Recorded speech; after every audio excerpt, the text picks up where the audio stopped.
अधिकतर लोग टैलेंट और स्किल के बीच के अंतर को ना समझ पाने के कारण बहुतों को यह लगने लगा है कि उनके पास बहुत सा टैलेंट है, फिर भी उन्हें वो नहीं मिल पा रहा जो उन्हें मिलना चाहिए। पर कभी ध्यान से सोचा है आप जिसे टैलेंट समझ रहे हैं कहीं वो स्किल तो नहीं है?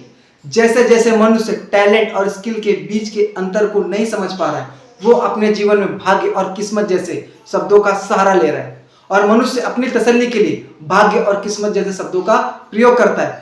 पर भीतर ही भीतर मनुष्य यह जान रहा है कि उसमें कहां कमी रह गई। टैलेंट और स्किल का सही समय पर सही प्रयोग ना होने के कारण मनुष्य के जीवन में वो घट रहा है जो नहीं घटना चाहिए।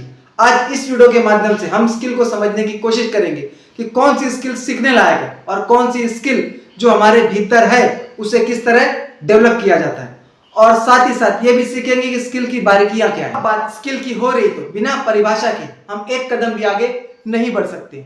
पर परिभाषा को समझने से पहले हमें कुछ नियम समझने पड़ेंगे। टैलेंट और स्किल एक ही सिक्के के दो पहलू हैं, क्योंकि ये हमेशा संयुक्त है। टैलेंट और स्किल का टोटल हमेशा 100 रहा है। जैसे जैसे मनुष्य इस टोटल को बिगाड़ने की कोशिश करेगा अपना काम भी बिगाड़ेगा। प्रैक्टिस पर निर्भर है सिर्फ और सिर्फ स्किल, और कोई भी चीज जो प्रैक्टिस पर निर्भर होती है उसके अपने अपने फायदे और अपने अपने नुकसान है। टैलेंट और स्किल में से आप 24/7 स्किल का प्रयोग कर सकते हैं। टैलेंट मौके बेमौके ही बाहर आता है।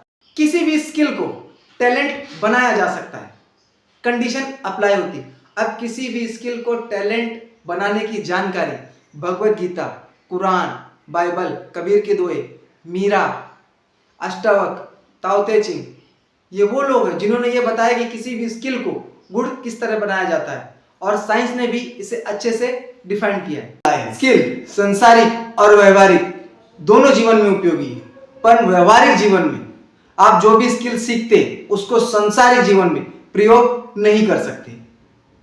हमने ये जान लिया कि स्किल्स के ऐसे ऐसे नियम हैं। इन नियम को अगर आप तोड़ेंगे तो आप अपने जीवन में समस्या खड़ी करेंगे। अब चलते हैं परिभाषा की तरफ। अगर आप स्किल की परिभाषा गूगल करेंगे तो कुछ इस तरह की दिखाई देगी। निश्चित ही तौर पर हमें इसे समझने के लिए थोड़ा गहराई में उतरना पड़ेगा। अगर इसे साइकोलॉजी की भाषा में ट्रीट किया जाए तो आप सांसारिक और व्यवहारिक और भौतिक जीवन में आप जो कुछ भी पाना चाहते हैं, सुख सुविधा भोगना चाहते हैं, और उसे पाने के लिए आप बाहर जो कुछ भी सीखते हैं वो सारी की सारी स्किल कहलाती है। अब इस परिभाषा में सांसारिक और व्यवहारिक दो जीवन का उल्लेख आया है, तो आप सांसारिक जीवन और व्यवहारिक जीवन को भी समझ लीजिए। सांसारिक जीवन का अर्थ सिर्फ इतना है कि आप जिसे अपना मानते हैं वो आपके सांसारिक जीवन का हिस्सा है। आपके रिश्ते, आपके परिवार, आपका वो रिश्ता जिसे आप अपना बना रहे हैं। और व्यवहारिक जीवन में आपकी धर्म, आपकी सभ्यता, आपकी परंपरा, आपकी मान्यता, आपके रीति रिवाज, पूरा का पूरा स्पेस आ जाता है। आप भौतिक जगत में जो कुछ भी देख रहे हैं वो व्यवहारिक जीवन का हिस्सा है। व्यवहारिक जीवन जीने के लिए 1000 तरह की स्किल्स मार्केट में मौजूद है, जिसमें से कम्युनिकेशन स्किल टॉप पर आती है, बॉडी लैंग्वेज, फिर उसके बाद team work, time management, problem solving skill, confidence. ये वो स्किल है जिससे आपका एक पेड़ तैयार हो। स्किल्स को हम बाहर जाके सीख सकते हैं? तो आंसर सिर्फ इतना है, नहीं।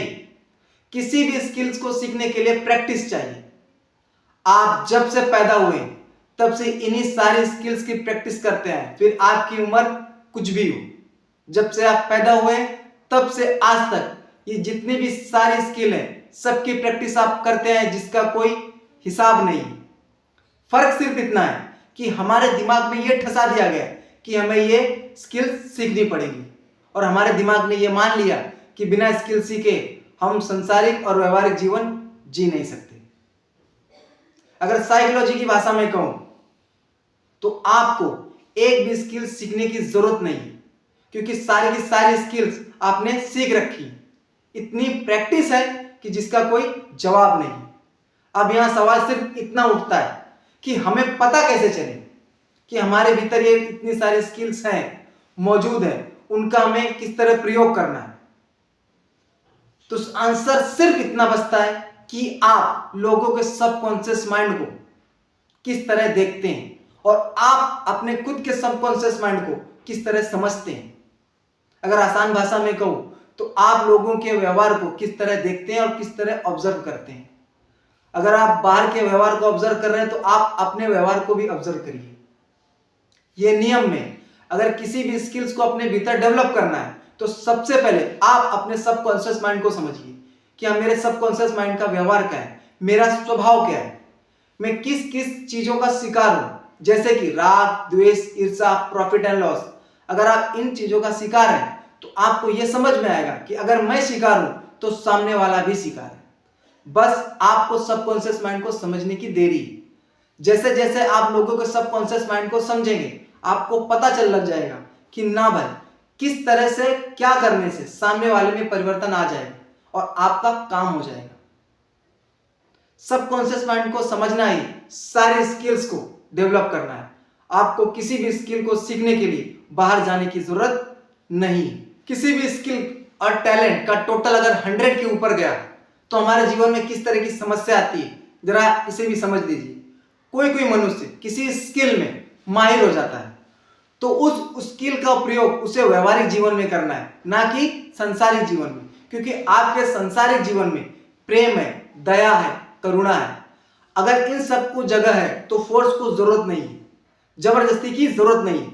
जैसे जैसे कोई मनुष्य स्किल में माहिर होता सबसे पहला प्रयोग वो संसारिक जीवन में करता है, और जैसे जैसे संसारिक जीवन में प्रयोग करेगा इसका मतलब ये कि वो जबरदस्ती करेगा, और जैसे जैसे जबरदस्ती इंटरफेरेंस बढ़ेगा आपके जीवन में समस्या आएगी। ये एक नियम है कि अगर मनुष्य संसारिक जीवन और व्यवहारिक जीवन को मिलाने की कोशिश करेगा तो उसका जीवन तबाह होगा, फिर चाहे वो करोड़पति इंसान हो या कोई अरबपति इंसान हो। इसलिए देखना कि बहुत से लोग अचानक ही सैडनेस हो जाते हैं, उन्हें समझ नहीं आता क्या करना चाहिए क्या नहीं करना चाहिए, वो इसी चीजों का शिकार है। इस वीडियो में हमने ये सीखा कि स्किल की बारीकियां क्या क्या है, कौन सी स्किल हमें सीखनी चाहिए, कौन सी स्किल हमें नहीं सीखनी चाहिए, सबकॉन्शियस माइंड को कैसे समझा जाता है। नेक्स्ट वीडियो में मैं आपको यह बताऊंगी कम्युनिकेशन स्किल कैसे डेवलप की जाती है, सबकॉन्शियस माइंड को किस तरह पढ़ा जाता है, सेल्फ कॉन्फिडेंस किस तरह जगाया जाता है। नेक्स्ट वीडियो में जितनी भी स्किल्स हैं